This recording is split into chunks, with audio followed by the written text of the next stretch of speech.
To help us separate Hollywood from reality, we are happy to be joined by Dr. Sean Waugh, a research scientist with NOAA's National Severe Storms Laboratory, who advised the tech in the Twisters 2024 film and is joining us from where else? A storm-chasing vehicle. We love it. Glad to have you, Doc. I have to ask, in the original Twister, Helen Hunt's character dreamed of increasing tornado warning times to 15 minutes. And now we're more or less there thanks to advances in technology with Doppler and phased array radars. In your opinion, what have been some of the biggest breakthroughs in tornado science that have led to better storm prediction?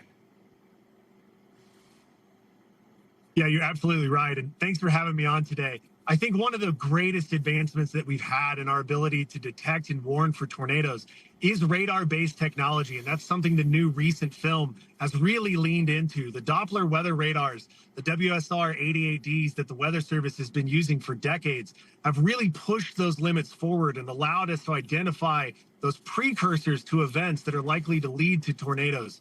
Phased array technology is the next iteration of that.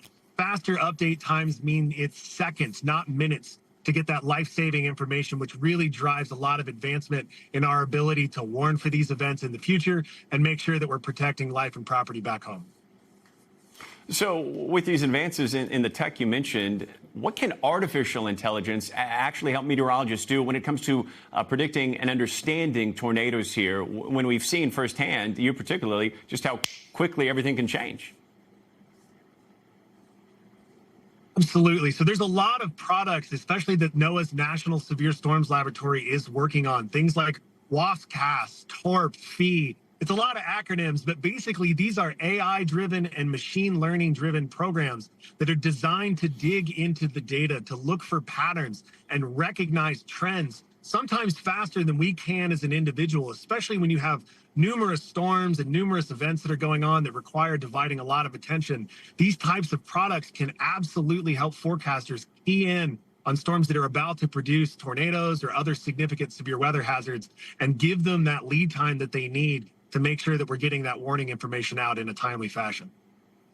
It's encouraging to see the advances we have seen. I know that you have kind of unique insight, blending reality with Hollywood, having been an advisor on some of the films. When it does come to tornado tech and storm chasing itself, what are some of the most unrealistic things the movies get wrong? I know we all want to, buy into the magic a little bit, but fill us in. Hey, I love the movie just as much, and I enjoy both films immensely, and I watch them over and over and over again.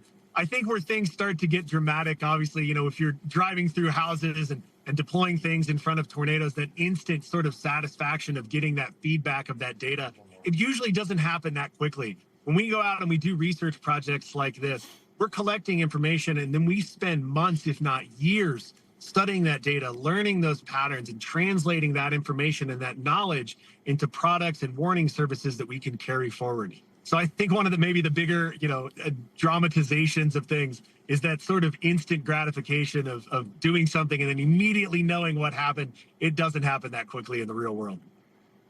And perhaps maybe don't use leather straps to attach yourself to water pipes in a shed in front of an EF5. Can we throw that out there as well?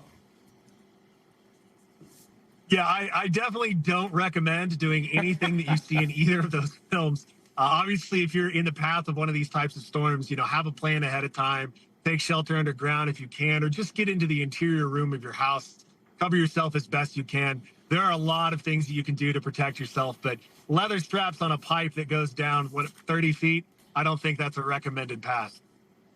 Yeah, leave it to the pros entirely. So glad to have you. Before you go, real quickly, that dry line starting to fire off yet, or no?